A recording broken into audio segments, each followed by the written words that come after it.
Hi guys, welcome back again. And इस video में हम बात करेंगे पीएडी और पीवीडी की कंडीशन के बारे में, मतलब कि पेरिफेरल आर्टरी डिसीज और पेरिफेरल वास्कुलर डिसीज क्या होता है, इसके बारे में इस वीडियो में डिस्कस करेंगे। ये जो कंडीशन है वो सर्कुलेटरी सिस्टम की कंडीशन है, मतलब कि हमारी खून की नलियों में यहाँ पे प्रॉब्लम रहती है। तो यहाँ पे क्या रहता है कि जैसे हमारा हार्ट के अंदर जो कोरोनरी आर्टरीज होती है उनके अंदर ऐसे प्लेक जमा हो जाता है, ऐसे फैट जमा हो जाता है, तो उनकी वजह से जो हार्ट की नलियाँ होती है हमारी वो ब्लॉक हो जाती है। तो ऐसी ही कंडीशन यहाँ पे देखने को मिलती है पीएडी और पीवीडी की कंडीशन में।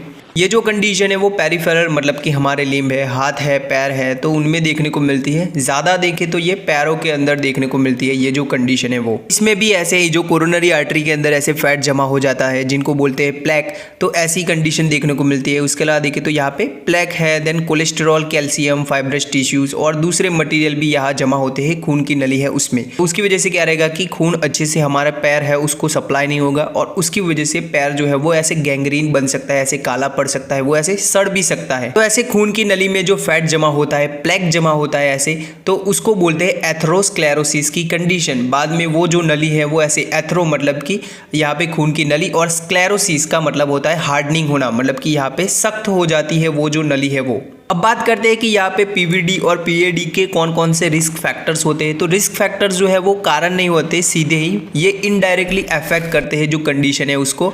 मतलब कि यहाँ पे नॉर्मल लोगों से जो रिस्क फैक्टर वाले लोग होते हैं उनमें ज़्यादा देखने को मिलती है ये जो कंडीशन है वो। तो इसमें पहला और मोस्ट कॉमनली देखने को मिलने वाला है रिस्क फैक्टर, वो है स्मोकिंग। यहाँ पे सिगरेट स्मोकिंग, तो उसकी वजह से क्या रहेगा कि खून की नलियाँ है वो ऐसे संकुचित हो जाती है, तो यहाँ पे उसकी वजह से पीएडी पीवीडी रह सकता है। उसके अलावा देखें तो यहाँ पे मोटापा की कंडीशन है आप में, तो आप में यहाँ पे रिस्क रह सकता है पीएडी पीवीडी होने का। उसके अलावा देखें तो यहाँ पे हाई कोलेस्ट्रॉल, अगर ज़्यादा कोलेस्ट्रॉल आपका है तो उसकी वजह से भी खून की नलियों में ऐसे प्लेक जमा ज़्यादा होगा, तो उसकी वजह से भी रह सकता है। आगे यहाँ पे उम्र के बढ़ते भी ऐसे प्लेक जमा होता है खून की नलियों में, तो ये भी रह सकता है। उसके अलावा देखें तो डायबिटीज़ की कंडीशन है, तो उसमें ज़्यादा ये कॉमन देखने को मिलता है। तो यहाँ पे आप रिपोर्ट देख सकते हो, ये वेनस डॉपलर की रिपोर्ट है। यहाँ पे लेफ्ट तरफ का जो पैर है उसकी यहाँ पे खून की नलियाँ में अच्छे से खून सप्लाई हो रहा है या फिर नहीं पैरों की, वो देखने के लिए ये रिपोर्ट करवाया है। तो यहाँ पे ये जो पेशेंट है वो डायबिटिक फूड का पेशेंट है। यहाँ पे आप देख सकते हो उसका पैर जो है वो ऐसा बन गया है।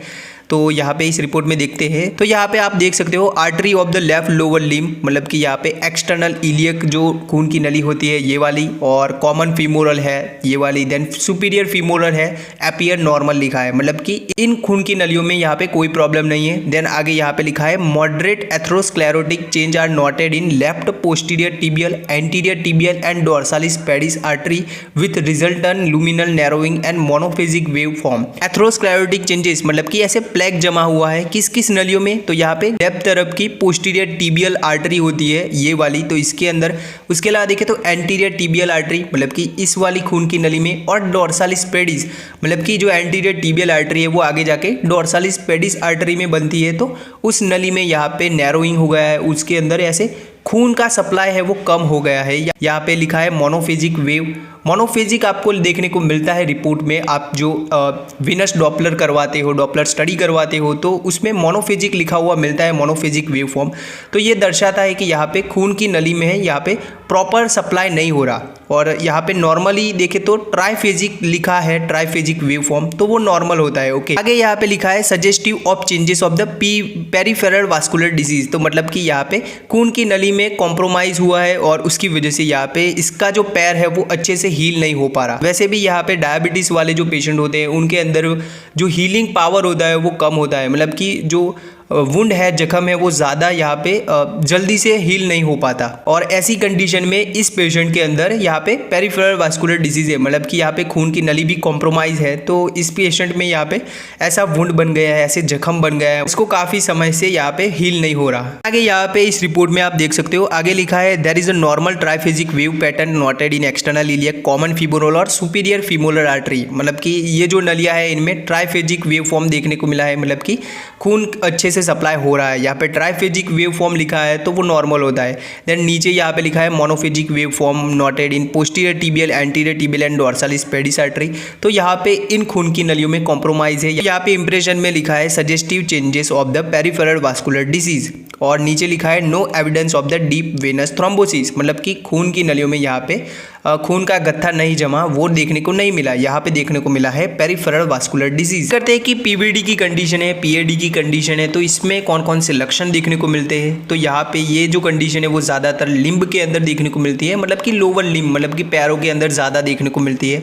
तो उसकी वजह से क्या रहेगा कि लेग पेन, यहाँ पे चलते समय ऐसे दर्द होता है। ओके, उसके अलावा देखें तो सीढ़ियाँ चढ़ने के समय, एक्सरसाइज करते हो तो उस दौरान यहाँ पे आपको दर्द देखने को मिलता है। और ये जो दर्द होता है वो ऐसे प्रेसिंग दर्द होता है, ऐसे कोई दबा रहा है ऐसा दर्द होता है। उसके अलावा देखें तो जलन जैसा महसूस होना, तो इसको बोलते हैं क्लॉडिकेशन। उसके अलावा देखें तो यहाँ पे जिस आर्टरी में यहाँ पे कॉम्प्रोमाइज़ होता है तो उसके आगे का हिस्सा ऐसे काला पड़ सकता है, मतलब कि यहाँ पे ऐसे अल्सर भी बन सकता है, ऐसे काला पड़ सकता है। इसके अलावा देखें तो यहाँ पे आप अगर पाल्पेट करते हो तो उसमें भी यहाँ पे आप में पता लग सकता है कि कितना खून का फ्लो हो रहा है, मतलब कि अच्छे से उसका खून हो रहा है या फिर नहीं, यहाँ पे बंद तो नहीं है जो धड़कन है वो। पाल्पेशन करके भी आप पता लगा सकते हो। आगे यहाँ पे देखें तो अगर कंप्लीटली खून अगर सप्लाई नहीं हो रहा तो उसकी वजह से क्या रहेगा कि वो जो हिस्सा है वो ठंडा पड़ जाता है, वो यहाँ पे गर्म महसूस नहीं होता। बात करते हैं कि इसको कैसे डायग्नोज करें, कैसे पता करें। तो यहाँ पे आप अल्ट्रासाउंड डॉपलर सोनोग्राफी करवा सकते हो, इससे इजीली पता लग जाता है। उसके अलावा देखें तो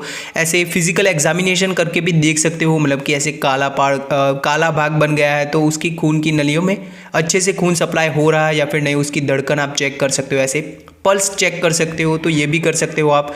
उसके अलावा देखें तो यहाँ पे ऐसे हैंड होल्ड डॉपलर आता है तो उससे भी आप खून अच्छे से सप्लाई हो रहा है या फिर नहीं, वो भी देख सकते हो।